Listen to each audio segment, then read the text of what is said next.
Okay, we are now recording. So I'm Linda Black Elk from United Tribes Technical College. My sis Lisa Minnie Ironcloud is also on here, and we're making wasna and drying meat today. Sorry about that. So we have this beautiful bone fat, this bone marrow. The texture is gorgeous. So if you guys have time to render fat off of bones, I highly suggest that because it is so tasty and fantastic. Melvin was nice enough that he also went around and delivered.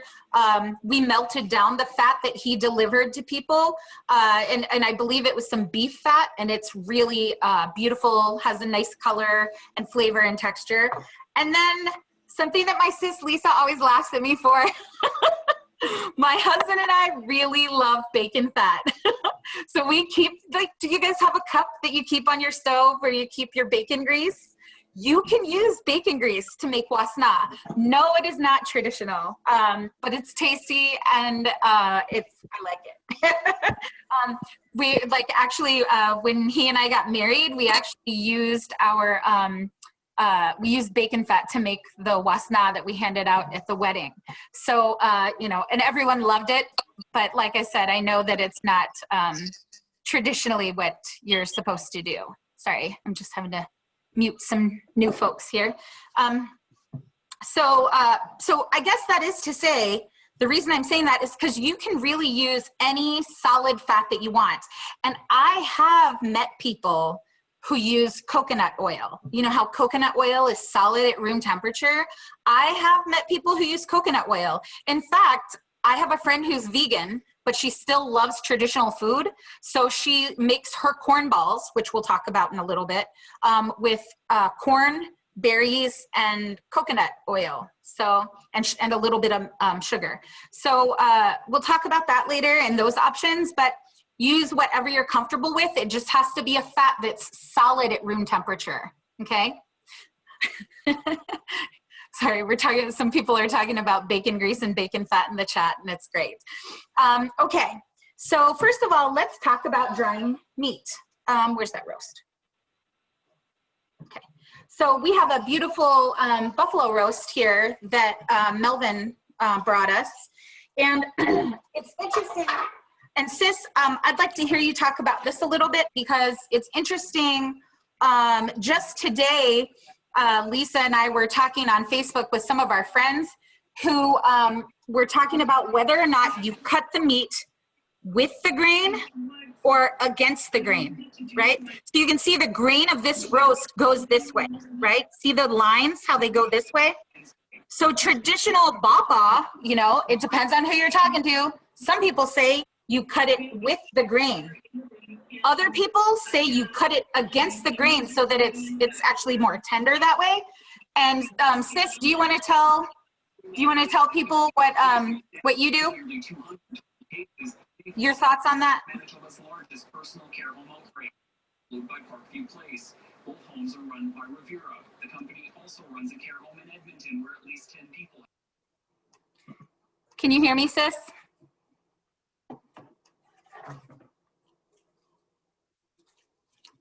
We'll let her come in when she can. Lisa, if you're still there, come talk about drying meat. Okay, so I'll get started on this until she gets in. But yeah, so our thoughts on it and what we were saying on Facebook was that the way you cut it, it's personal preference. If you cut it with the grain, you're gonna have long strips of dried meat, okay? Here's some dried meat. You're gonna have long strips of dried meat. And it's kind of like, you know, kind of like beef jerky.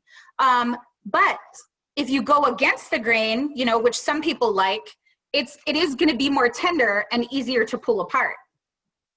Okay, that's totally up to you. Oh, sis, it says you can't unmute yourself. Hold on, I will unmute you. Okay, that's weird. Let me make sure. Allow okay, we're back. Okay. All right, we're back. Okay. Can you hear me now? Yep, I totally can. Oh, God, I was like, oh, maybe bathroom break. but can okay, you... so when we were talking about cutting with or against the grain, yep. Just from personal experience, you can do it either way. Depending on how big you want your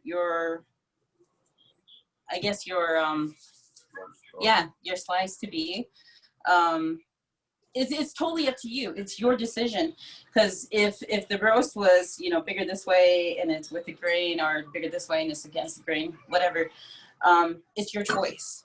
You know, I like to go with the grain, but that's just my choice.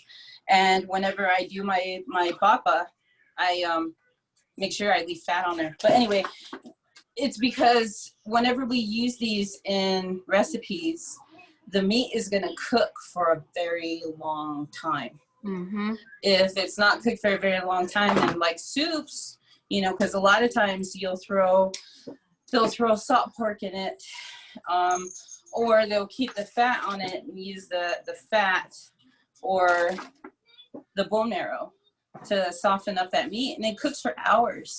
So by the time you get to eating it, it's pretty soft already. Another thing too is that whenever you want a quick snack, you know, you can pop these in the oven, which dries them out. I have a torch right here because I just kind of want to show you what it looks like. A Lakota woman with a torch. We roast it just like that. Awesome. See how it's roasting? Yeah. So it's going to get cooked this way, and that's just like putting it into the oven. See, it made it softer again.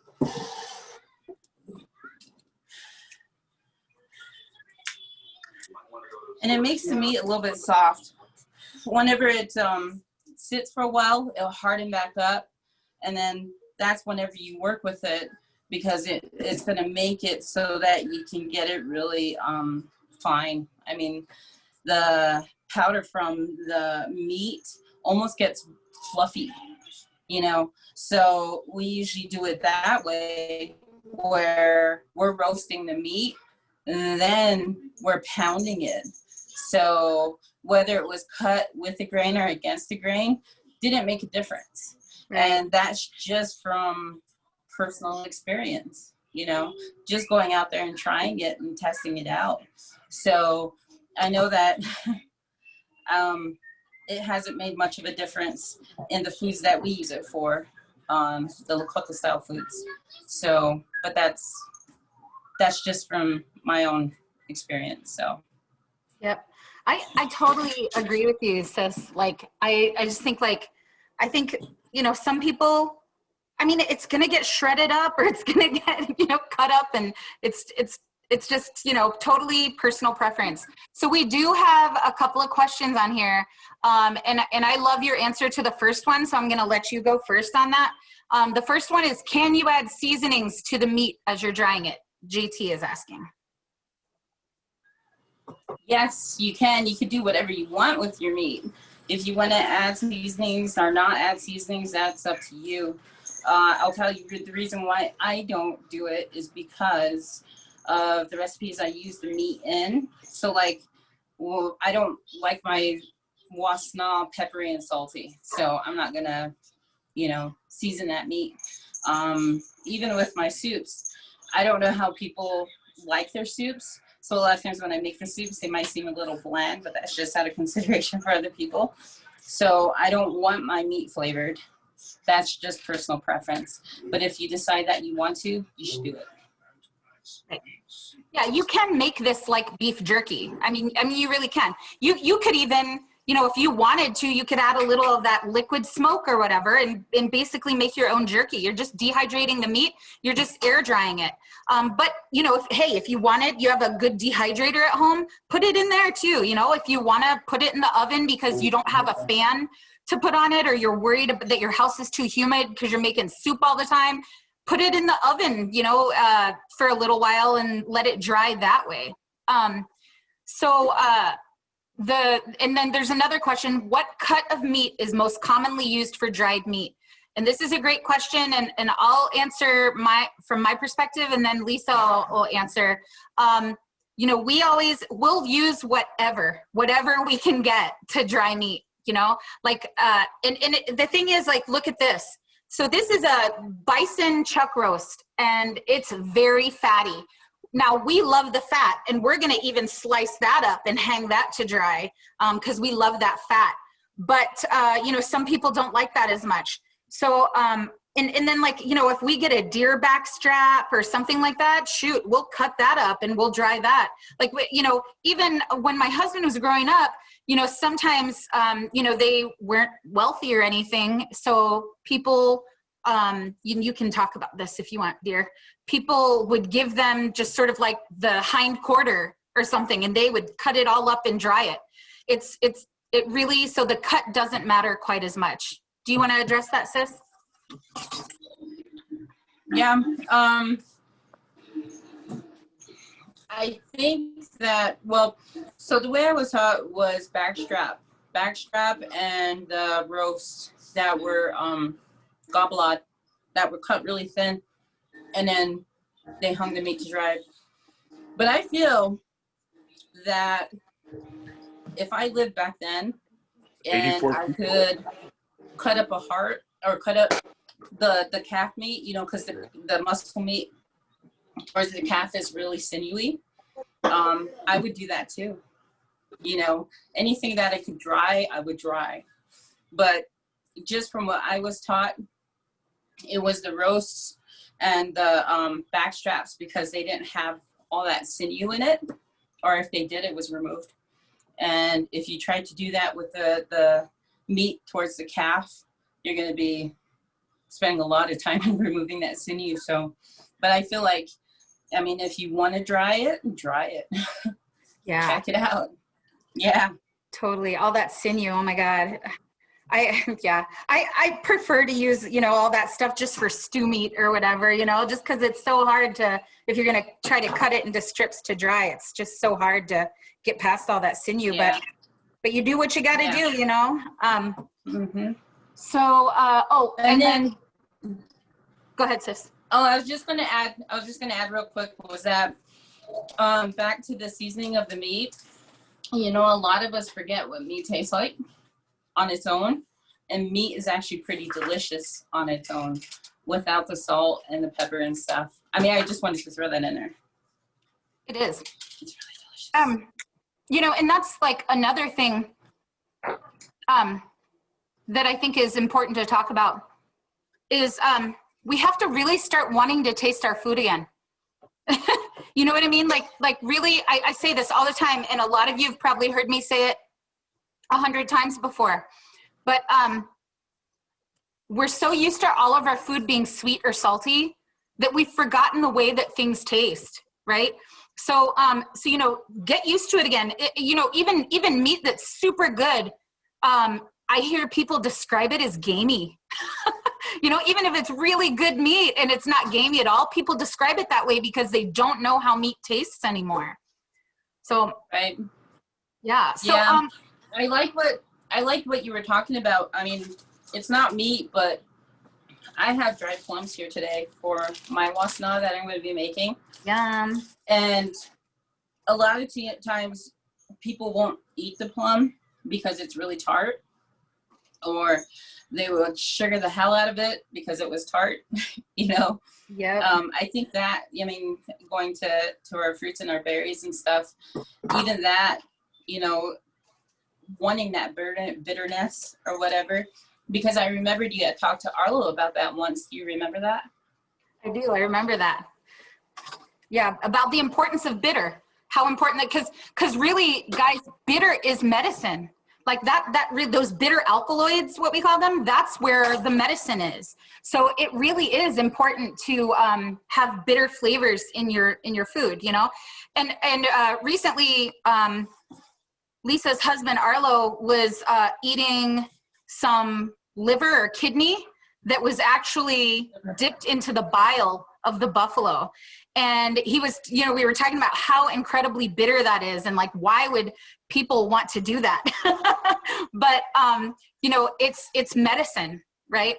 So let's see. Oh, there's a question on here about if you're doing it in the oven, what temperature do you want to dry yours at? Lisa, do you want to answer that one? That's a really great question. Yep. I do mine at 350 for 8 minutes. so quick.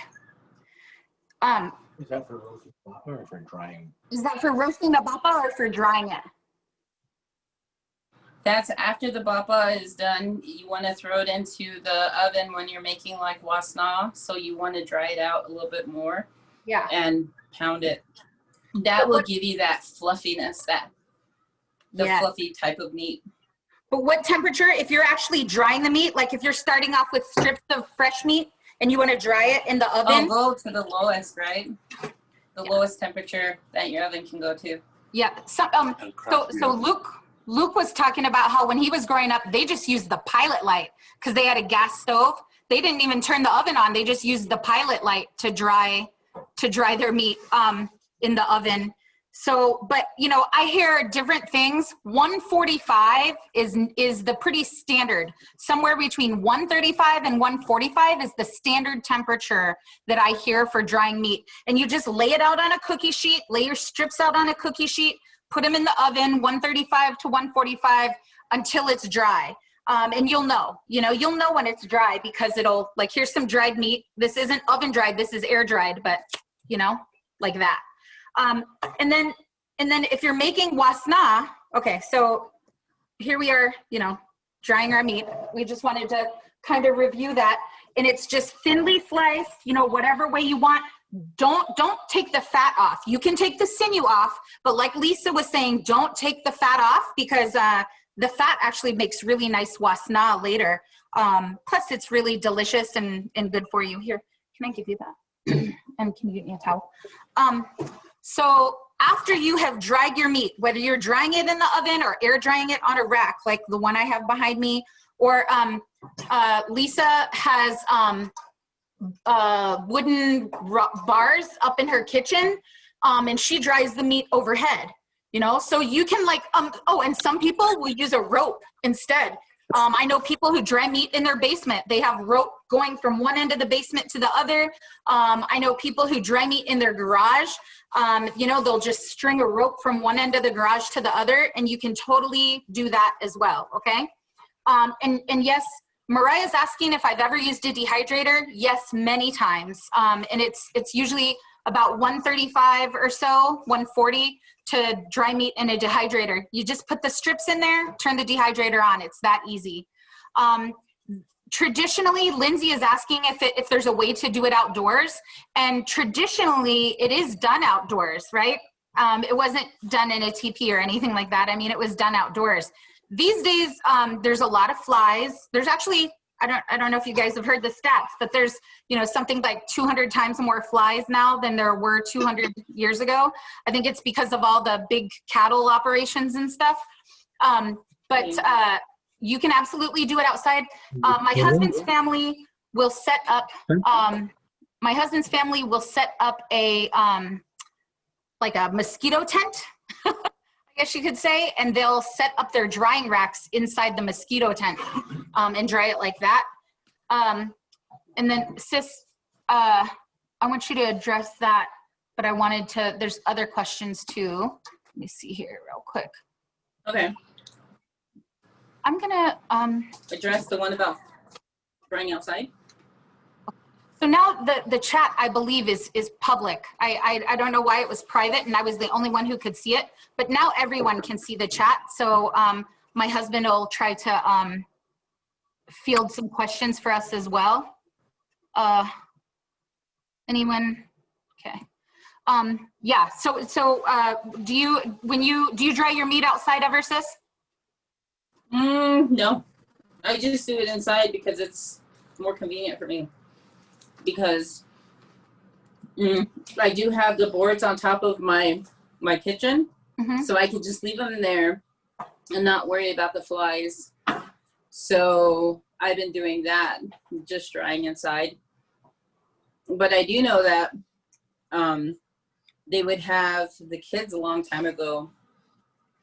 Their duty was to take care of the meat that was hanging outside. So they would use whatever they had. Sometimes they would have a buffalo tail and then shoo the flies or the bugs away. And then especially the magpie, because the magpie likes to steal food. So that was their job. Their job was to watch over the food while it dried outside. Awesome. Yep. So there's a question on here. Can they watch us dry the meat or slice the meat up for drying, just to demo that? And I know we did that a couple weeks ago, but I'll just real quick here.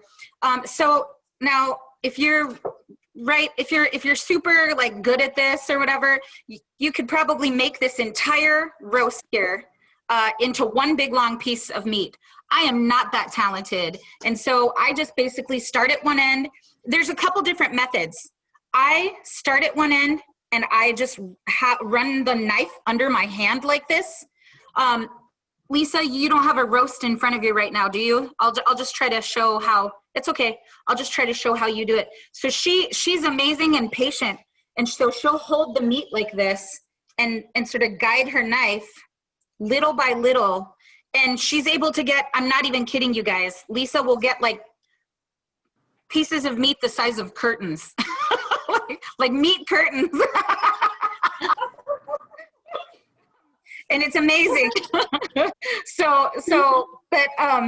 okay, that was really bad. But anyway, this is, basically I do mine a lot faster because it's like Lisa always says, and like what we always try to say, it's gonna get cut up later anyway. You're not gonna put a huge piece of dried meat into your soup.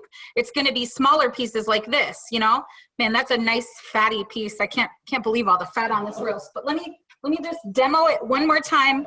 I'm gonna go with this side. So see this side of the roast, and I'll just run my knife. You want it to be as thin as possible, okay? Some people can do, like paper thin slices of meat. It's amazing.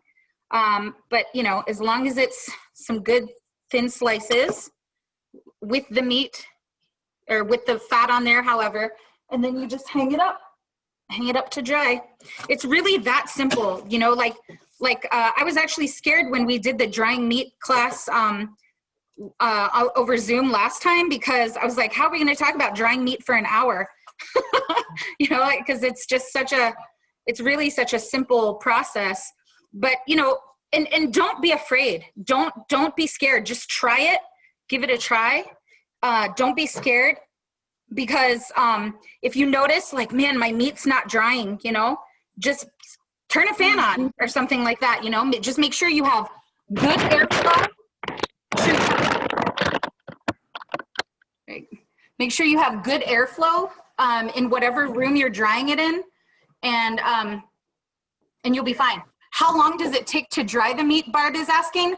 Barb, the last time we dried meat, it took 2 days. That's it. We had a fan on it, and it took 2 days is all. It's amazing. It's amazing how fast it was, okay? Okay. Does everyone feel like they kind of understand thinly sliced? We like to go with the grain. You can go against the grain of the meat if you want to. Lisa and I like to go with the grain, but that's totally up to you, okay? All right. Oh, they're asking about knives. Lisa, do you want to talk about knives real quick? What knife you use? So I've used a lot of knives, and it just is whatever's more comfortable with you. So like I have this knife. I found these at a secondhand store. They were on sale, but they were really good old knives. This is what I cut with last time. It's pretty long, and if I wasn't used to handling it, I would probably be cutting myself up. So if you would like to use a knife like this, a filleting knife like this, where's your knife at? I'm really embarrassed I don't have my knife on me, but you can use a knife like this, whatever you're used to, whatever you're comfortable with. Pick a knife. You can go with the shorter ones first so you can get used to using your knife, or if you want to try the filleting knife, just be careful. Know that it's really long, it's really sharp, it could poke you, and then take your time. So when it comes to knives, whatever you're comfortable with will work. So yeah. Serrated knives good. Serrated knives I've never used, so you could try it if you would like. In my mind, it will tear up the meat, but I've never tried it. That's kind of what I was thinking too, is that I've never tried it because serrated knives are really to like cut through stuff. This cutting meat like this takes a little bit of finesse, you know? And yeah, so like Rain is saying you'll end up with hamburger if you use a serrated knife. And I think that that's probably true, but feel free to feel free to give it a try. I use this, and let me tell you that I like Lisa's knife because the blade is more narrow, and I think that that makes cutting through meat easier sometimes. But I'm so used to wielding this kind of knife because I chop so many veggies and stuff, you know, and so I'm very comfortable with it. So so you know, it's just comfortable for me. Okay, so if you can't get meat to dry, could you start with jerky? Yes, you can. I actually, so you guys can actually buy Wasna. If you don't want to make it, you can buy Tonka bars from the Tonka company, Tanka, and they're fantastic. And they're basically already made, pre-made Wasna bars, you know, and that's really fun. But we really like to make it homemade. It gives it, you know, a really nice flavor as well. And we put our own finesse into it because I believe Tonka bars are made with cranberries. And like Lisa loves to use plums in her Wasna. And I really love plums. I have some plum patties right here. And I have some choke cherry patties right here. Cranberries, raisins, whatever. Yep, and so someone else on here is saying Hunter and a couple other people were talking about smoking meat, and smoke does help to keep the flies away, and it does help to dry it. It's especially if you're in more humid climates, you can absolutely start a little fire or put the meat in the smoker to dry it, but it definitely gives it a smoky flavor, okay? Which I'm not as crazy about in traditional bapa soup, like Great Plains Lakota bapa soup, you know, is dried meat, dried corn, dried squash, timsila, you know, the dried prairie turnips like we have hanging back here. I prefer the unsmoked meat, but that's, you know, that's a personal preference. Let's see here. Okay. Oh, so let's start talking about making bapa now, or wasna now, sorry. Sis, do you want to do a demonstration, and then I'll do a demo too, and we can, and I have some corn for corn balls here too, but do you want to demonstrate wasna making? Sure. So I got some of it going already, but when we're ready to make wasna, we start out with the meat. We have our berries. So we have our dried plums here. This is just the plums that with the pits taken out, and they were dried on the screen. I have choke cherry here also. And if you want to use choke cherry, it's your call, whether if you want to use it just the way it is like this, because you can crumble it up and throw it into your wasna. It doesn't have to be refrigerated if you do that. I know the moisture from like the wet, like this, will cause it to mold if you don't dry it out. So we have buffleberry patties also. I think they're called bullberry patties too, I'm not sure. But we have these also. I also have timsila flour here. And I mean, these are just all suggestions. Whatever you decide you want to use, you can use whatever you want. If you want to use the cranberries, use the cranberries. So we're going to get our fruits ready to go. And then when we go to roast our bapa, I will either throw it in the oven at 350. This is what I thought we were talking about earlier. But I'll throw it in the oven at 350 after it's dried for 8 minutes. And that's just to allow it to bake a little. And when it's done baking after the 8 minutes, I'm going to pull it out and let it cool on a countertop for maybe about 10-15 minutes. And when you've allowed it to cool, it'll become crispier. If you use it as soon as you get it out of the oven, it's going to be pliable. You're going to be able to bend it and everything else. What yeah, I'll come back to something else. I was going to say something else, but let's not do that right now. So let's say I got this one. This is buffalo, by the way. So I got this, I've roasted it in the oven, or I've taken my torch to it and I let it roast and let it set out so it will cool. What I'm gonna do next is I'm gonna take my dried meat and I'm gonna put it in a bag.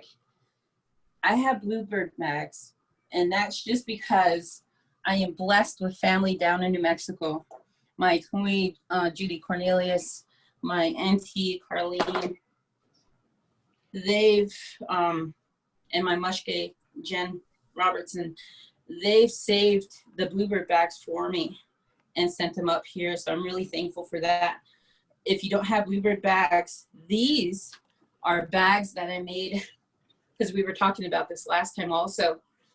I went to Menards, which is like Lowe's or Home Depot, and I bought tea towels. So the flour sack towels, actually, I bought them. I sewed them up, cut it in half, and made these little bags.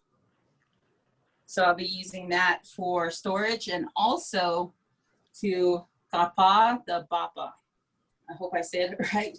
My Tui said that this process right here is the kapa the bapa, which means you're gonna put your meat inside the bag here. After it's done roasting, you're gonna place your meat where it's not overlapping on the other pieces of meat. You're gonna try to give it some room inside of here. I take my rock, place it on this rock, and all I'm gonna do is pound, just like this. Papa the papa. I'm pounding the meat inside of the bag. Just like that. I'm gonna check on it, open it up, and it's gonna be powdery.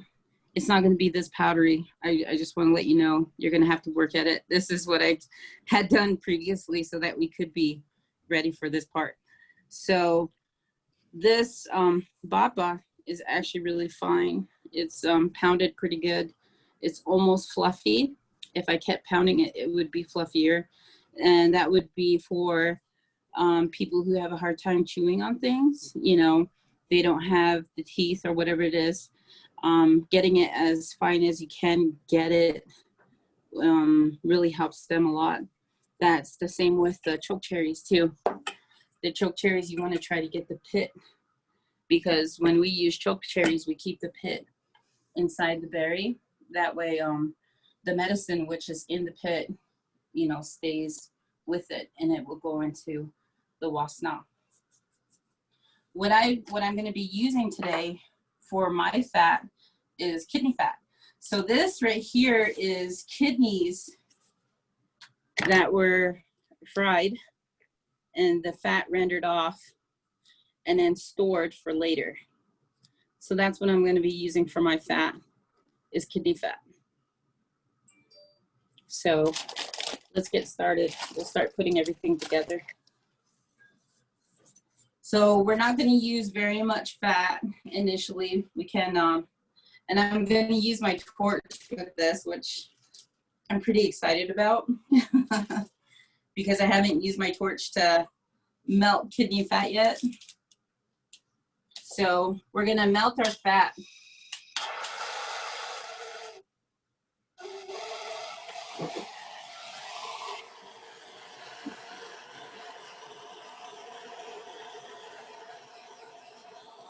I love how you're using the torch for all that. That's so easy and transportable.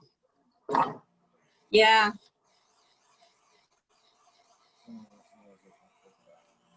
Yes, it is.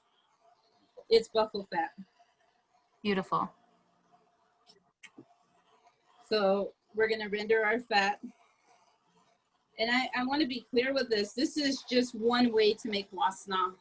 There are many, many other ways that people make wasna. This is just one of them. This is just the way that I was taught.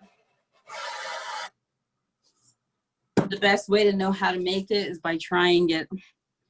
And it's all personal preference too. So I have this amount of fat right now, and I'm going to add my meat to it just like that. You can go in any order too. You can, because I've taught people how to make it with pounding your meat and going with your choke cherry, mixing those two together and then putting the fat in it. You can do it either way. Either way. Allow yourselves to be creative. So what we also say too is that, you know, once you learn how to make this, I mean, it's yours. You're going to be teaching your children how to do it. You know, your family, your friends, it's yours. I've had friends who added other types of berries to it, added brown sugar to it. It's your call. It is your call. So this is what the fat and the meat look like right now. So I can, it's a little bit too much fat for my liking. So what I'm going to do is add a little bit more meat to it. Just like that. I'm going to take my plums, my dried plums, and I'm going to shred those in there. Oh my God, that looks so good. And you can make this a process too. I mean, you can say, this is my me time right here, because when you're making food, you know, that's going to either feed yourself or feed other people. You want to be in a good place. So take this time, you know, say, I can't be rushed when I'm doing this. I want to be in the best place possible when I'm making this. And you can either pray or reflect on things, you know, or not think about anything at all and just make this. Somebody said, do you judge everything by your eye? Yes. Or is it portion? Yes, it's by your eye, just like how we were taught how to sew too. You eyeball it. Yep. So when it came to like doing measurements and stuff, I really didn't care to do that, but it's all by just eyeballing it and tasting it. So you get so far in your wasna like this, as, I mean, you can already tell there's too much fat in it because it won't go into a ball. So you want to take it every now and then and just try it. Say, I need to add more meat to it. Or you know what? I want to put some tinsel flour in there. Just to try tinsel flour, you know. It's all personal preference. Hey, I got some buffalo berries. Mm-hmm. And the tinsel flour will soak up some of the oil too, right, sis? Right, right. Fat, yeah. So, because I put too much oil in it, I mean, too much fat in it. So, you're just going to sit here and you're going to massage your wasna. You're just going to work everything in together. And we have someone on here, sis, a couple questions. So someone was asking if you can make, if you can use olive oil. Mario was asking us if you can use olive oil. And it's like I was saying earlier, I've seen people use liquid fats like olive oil and stuff, but to me, the texture never really works out. So what I always say is you have to use something that's solid at room temperature. What do you think about that? Yes, I agree. Just from personal experience also, because whenever the fat cools off, it's gonna harden up again. So right. So you can see a braid of Tipsila, T-I-N-P-S-I-L-A, depending on where you're from. Tipsila is, oh yeah, Rain is talking about it. Thank you, Rain. You know, I'm married to a Lakota, and so of course we have these hanging in our house too. They're a really important food source. It's a tuber, also known as a wild turnip. We dig them up in the summertime and we braid them together and hang them in our house. You can grind them into flour or put them into soups and stews. They're a complex carbohydrate that's really, really amazing. Yes. Okay. Team Silo flour, that one? Oh, this is a great one, great question from Emily for you, sis. It's, is this a delicacy, something that you eat for special occasions, or is this in your family's daily diet? That is a great question, because depending on who you talk to, it's gonna always change. But for myself and how my people viewed Wasna, it was food. It was food. We ate it. We ate it when we needed to feed ourselves. So it wasn't just for ceremony. Like I said, this is just my family. It was food. It was food. You made it all the time, you know. But that's my take on it. Everybody has their own thoughts about Wasna, and that's okay. Yep, that's exactly how it is in our family. I'm typing in a scientific name for, it's Pediomelum esculentum, John. There. He was asking about the what was that again? Sorry, he was asking about the scientific name. One of my plant friends is asking about the scientific name of the turnips. It's Pediomelum esculentum. It used to be Soralia esculenta. Okay, enough of the nerding you say out. That in Luke's ear every now and then.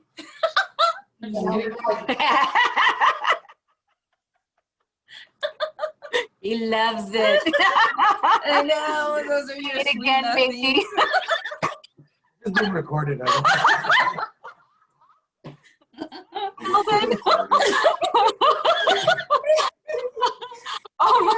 Okay, so let's see. Yeah. So what? Back to that question. Yeah, like in our family, like, this is backpacking food, camping food. Like, this is the perfect food, you guys. It has all the proteins, the complex carbohydrates, the fats that you need. You could have this, and it lasts forever. If you're not using freshly ground berries, it lasts forever. So, I don't think of it as a ceremony food only, but it is used ceremonially a lot. But this is just awesome food to have around all the time. And I really think that's why Mark Tilson started the Tonka Bar Company, is because he knew, like, this is a really healthy snack for people to, like, have around with them and to carry around with them. You could put one in your purse and you don't have to go out for lunch. I'm telling you, one little bowl of wasna is lunch. It will really fill you up, and it has everything you need. It's just so good.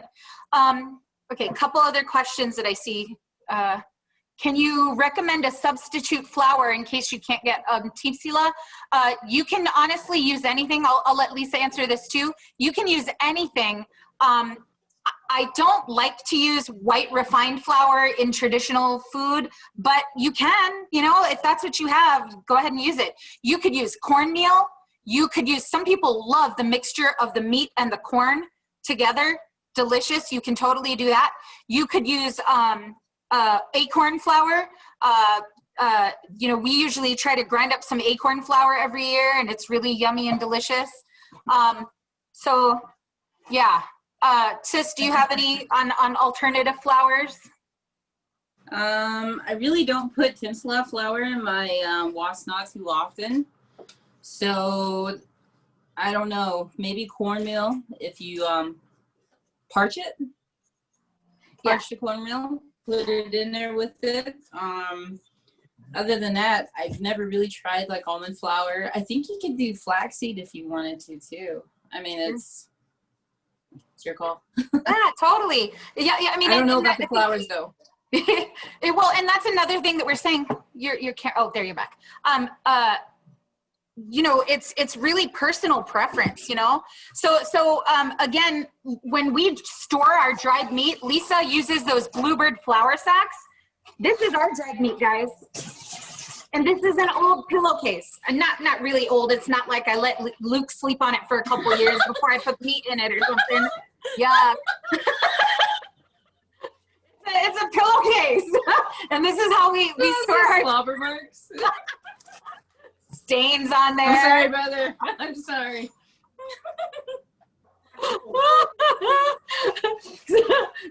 you know, this is it's that easy. And Lisa, like she was showing earlier, uses those Bluebird flour sacks.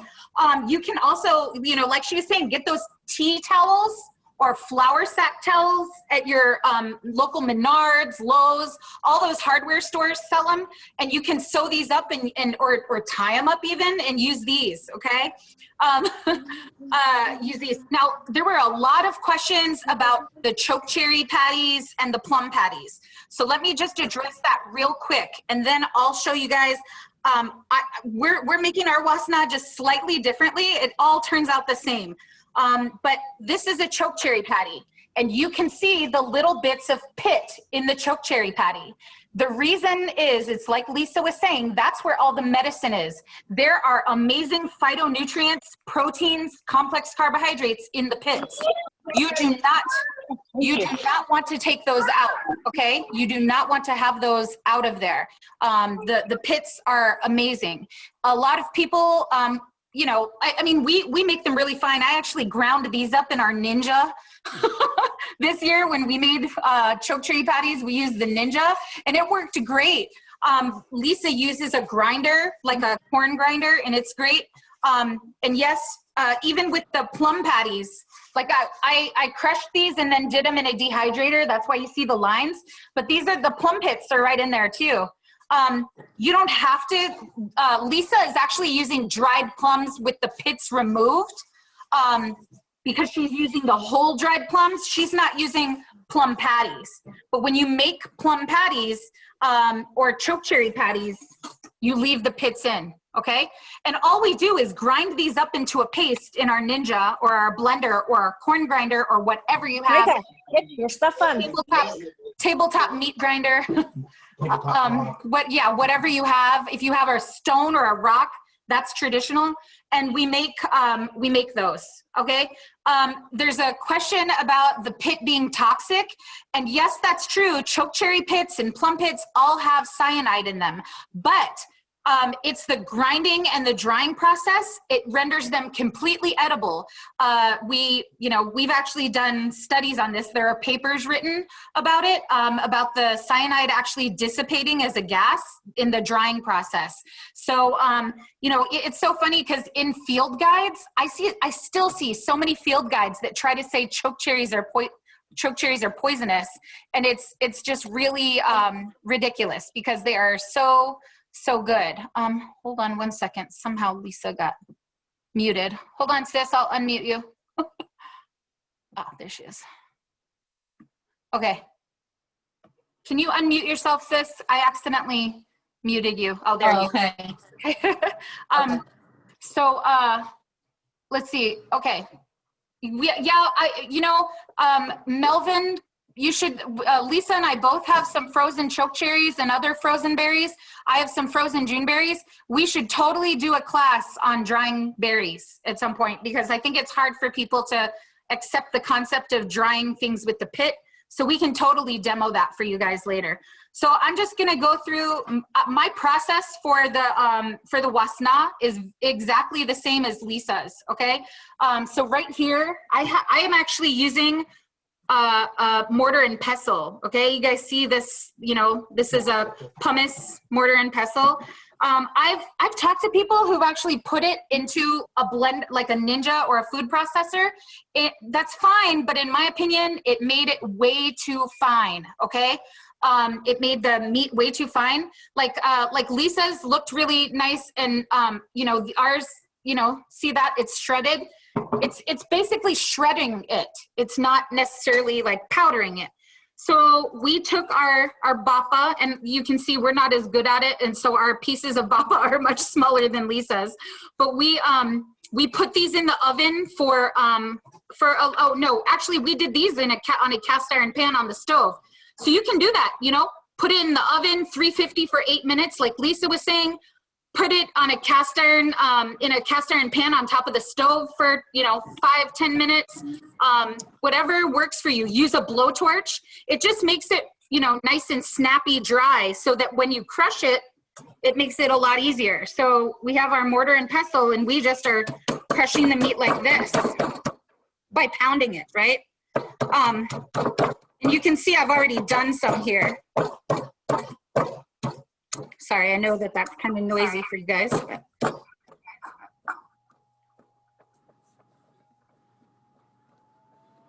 See that?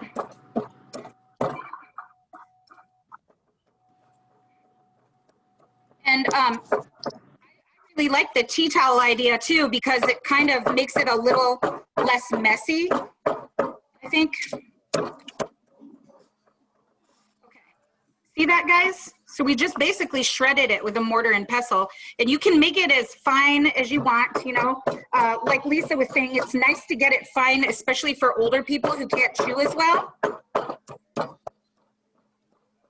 You know, just get a really good fine shred on it. Okay. Anyone doing this along with us? Anyone besides me and Lisa doing this out there? So see that? All right, now I'm just gonna put this into a bowl here. And like Lisa was doing, I'm just gonna add my fat to this. And I'm gonna use some of this beautiful marrow fat. And notice I didn't melt it first, really. It makes it easier to pour if you do, but I'm not going to, just because I don't feel like it right now. I mean, that's, just how, it is. And that's what, she and I try to say is that, gosh, do whatever you're comfortable with, whatever you have time for. Then I'm going to put some of these dried choke cherries in here. Sorry. Mark Slodkey, do you think you could mute yourself? Will you be able to join us for a meal? It would be our honor. Yes, I will.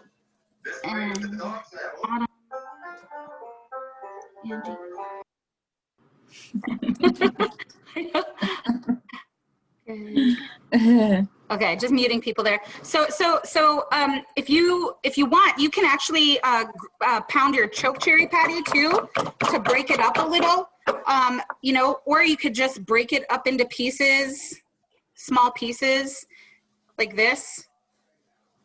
Grind it up a little, or you can just do it with your hands and add it to the dried meat and the fat. See that? And you can make it, if you do that, you can make it the pieces as small or as big as you want, I really like choke cherry. I really like plum, so maybe I'll add some dried plum in here. Maybe I'll just do choke cherry and this buffalo meat and this marrow, this buffalo marrow. But let's say you only had, the only dried berries you could get are dried cranberries from the grocery store. Just use those, throw a few of those in there. They're delicious. Right. What if you could only get some raisins? Go ahead, use some raisins, right? Or blueberries, yeah. Blueberries, yeah. Dried blueberries, so good. Yeah, don't be hard on yourself. I think that's just something, that this is why me and my sis love doing these, is because, you want to encourage people. You want to get people to say that, like, hey, I'm going to be creative with that. I'm going to make that super simple. Go ahead. Right. Where we all have such busy lives, like, don't be tough on yourself, just do what you can. If all you have is dried beef, okay, dried cow meat that you dried in the oven and some raisins, do that, you guys, and some bacon grease. Okay, I didn't. So you can see I'm massaging the fat into mine, and for me it's not enough fat, so I'm just gonna get a little more. I'm sorry, but we can't give you exact measurements. You might be able to find some in some recipe somewhere, but it's just not really the way we work, and especially it's really hard for when you're making wasna to do that, because it just depends on how dry your meat is, right? It. Yeah, right. Eyeballing it. Right. Yep. So eyeballing, I think what the thing is, I mean, just from my own experience, I say that a lot, just from my own experience. That's because I've tried it, and I know as a beginner, just learning how to do something. I mean, we all get that way. We're afraid to try it because we're afraid we're going to mess up. Yes. And I believe that the hardest thing to get past is that feeling like, they're going to make fun of me, or I'm going to just blow it. You know, I'm not going to be able to, you know, do this or whatever. So you really put yourself down before you even try it. Right. It's really difficult to get past that sometimes, but sometimes you got to show yourself, you know, tough love, and you're going to have to say, you know what, do it. And if you feel like, you know, you messed up on it, then try it again.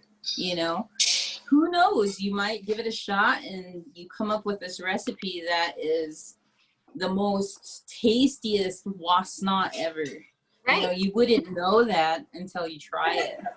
So just try it, you know, get out there, get the ingredients, and give it a shot. You know, just try it. Have your kids try it. Have your parents try it. You know, just try it. I don't think we can emphasize that enough about you just trying it. Yes. You know, it takes a lot of work to be able to get over that obstacle we set for ourselves before we even begin anything. And that's why I love working with food, because, you know, once you get past that point, like, hey, I'm gonna try this, and I'm gonna try it this way instead of the way grandma taught me, you know, and you come up with something pretty awesome, and you're like, thanks, grandma, but I'm gonna do it like this because it's tastier to me or whatever. I think getting past thoughts like that is the most important step. I think so too. But, Yep. yeah. So, so some people had some like really cool suggestions, like dried mango and jalapenos, green chilies, even. So good. Jalapenos. Oh man, I want to try the jalapeno one. Me Yeah. too. It sounds so Yeah. good. So all I did, and mine is kind of fattier, but look, I just made just a simple wasna ball. You don't even have to make it into balls, you guys. You can just put this in a baggie and carry it around with you. Yeah. Oh, look at that. Oh my God, that looks so tasty, sis. Holy crud. What you have dried plums in there? I have dried plums, all the berries that I had here, and I added some of the wet chokecherry too. Nice. So it's just a mixture of stuff. And I mean, it's just really important that you try it as you go. And you're going to make this to your own preference. And especially if you're a parent and you're going to give this to your children are more than likely going to love what you make and enjoy eating your wasna the way it is, you know. So make it your own. Make it with, you know, ingredients that you and your children like, your husband likes, you know. Yep. So totally. Yeah. So let me real quick talk about corn balls. Corn balls are just wasna made with corn instead of meat. So if you have, you know, if you don't have any meat and you have a bunch of ground up corn, totally, that's, you know, you can make this. We actually just bought some cornmeal from the store. Like, this is organic yellow cornmeal. But we do also grind our own corn sometimes, or we get, you know, we grind Indian corn. It's, you know, whatever cornmeal, like a lot of my friends really only love commodity cornmeal. You know, it's the Quaker cornmeal that just comes in the canister, and that's fine. If that's what you like, you can do that. So we took the cornmeal and we toasted it in a dry cast iron pan.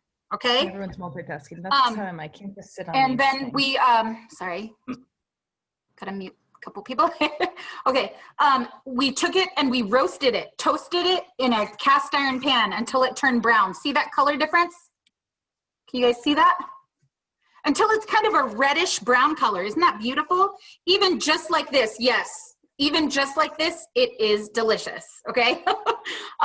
But when you're making corn balls, or when you're making corn wasna, I guess you could say, you wanna basically put some toasted, browned cornmeal in a bowl, okay? And you just add whatever fruit you have. I love dried cranberries, so I'm kind of crushing these dried cranberries up.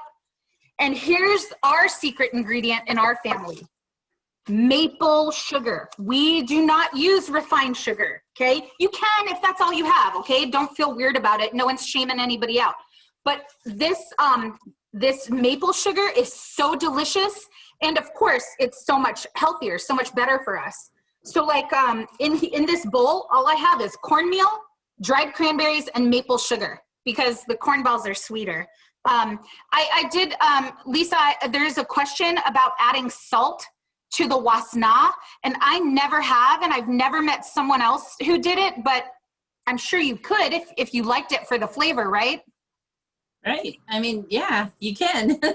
You can, because I mean, like I said, this is all personal preference. You know, if you want it with something and without the other thing, then do it. I think a lot of times, what was it? Oh, I think that a lot of times we kind of get it in our head that it's only made a certain way, and it's not only made a certain way, it's made different ways. So if you want to add salt to it, try it out, you know, give it a shot. Can you add limes? Can you add limes? I've never added a lime before. Neither. So I would imagine that you could add some like lime zest. I think the juice would make it too wet, JT. I think that you could add some lime zest or something if you wanted, okay? don't they have lime salt or something like that? They do Or chili lime something? salt. Dried powdered lime or some, I don't know. Yep. They Maybe do that way. do that. Dehydrated lime. So okay, so let's say, and I'm sorry, I can't really give you measurements, but let's say I used a 1/4 cup of cornmeal and a good tablespoon of maple sugar and, you know, 20 cranberries, 20 dried cranberries, all right? That might be a pretty good thing. But then you just have to add fat until it's a texture that you like, okay? So here I have some of my fat, and I'm gonna add that to my corn, maple sugar, cranberry mixture. Okay, see that? I added the fat. Now I'm gonna stir it around, all right? You can use your hand, but it gets messy. Here, I'm gonna, okay. So this is just cornmeal, toasted cornmeal, cranberries, and maple sugar. That's all it is. And you wanna get enough fat in there until the whole thing comes together. Okay. This might be enough.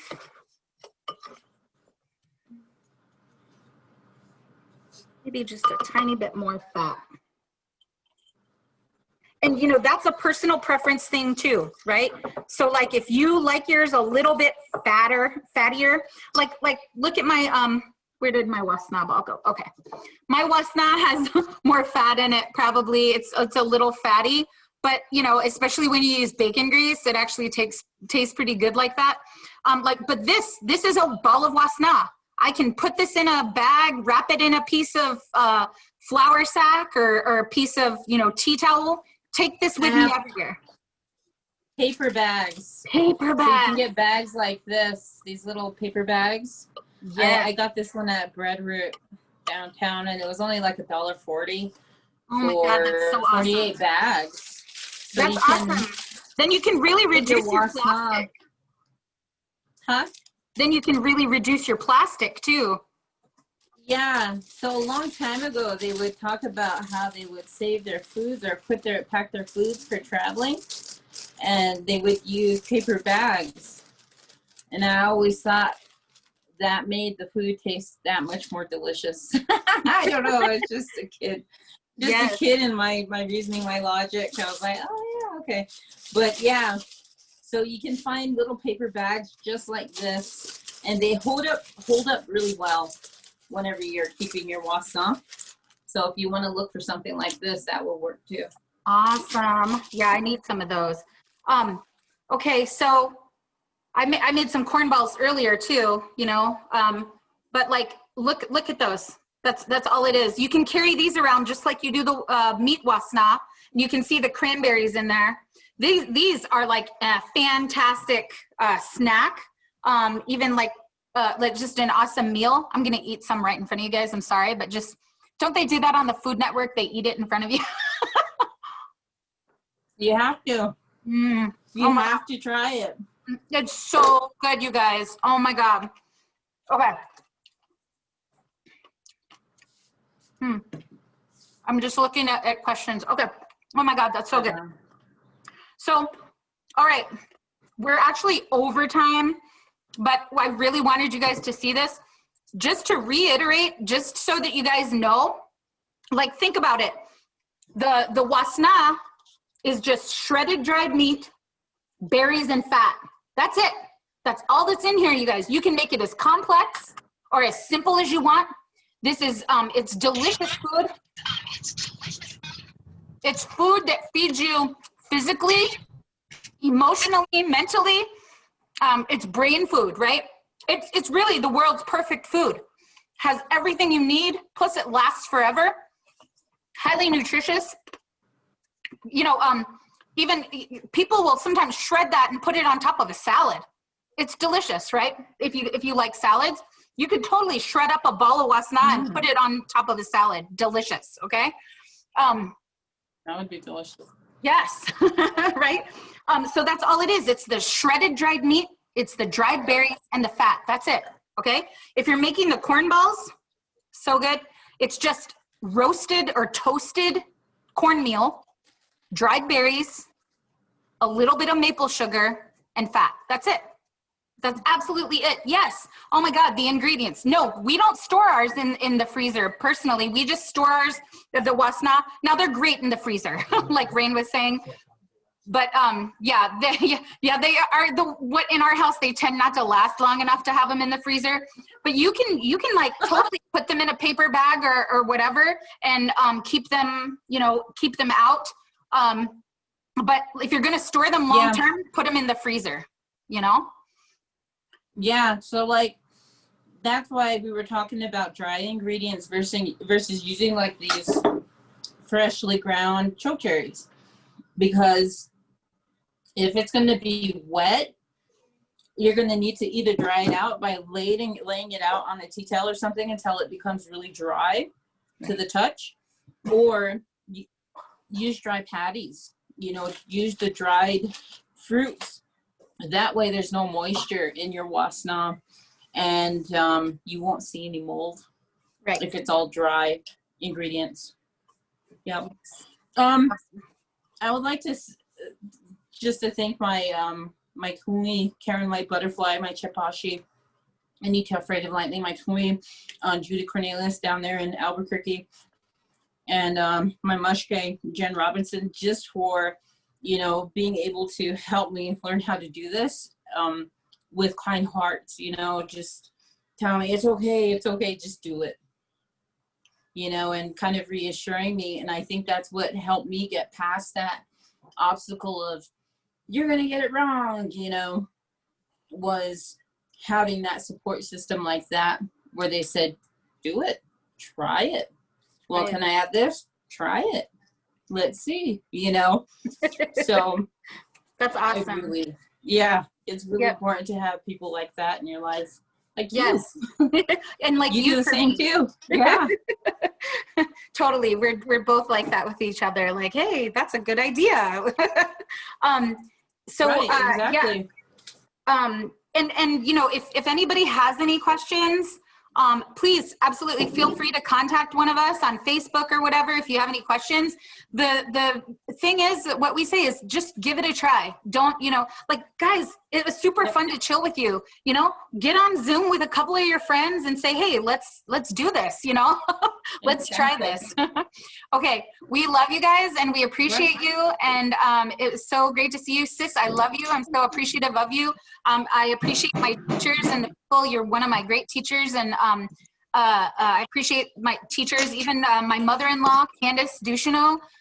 She's amazing. She's taught me a lot about how to do this.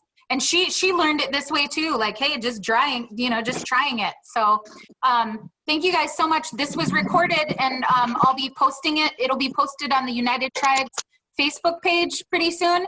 So you can find a recording of it there. And if you guys have any questions, don't hesitate to contact us. Exactly. Thank you. Miigwech. Yes. Love you. Toksha. Toksha.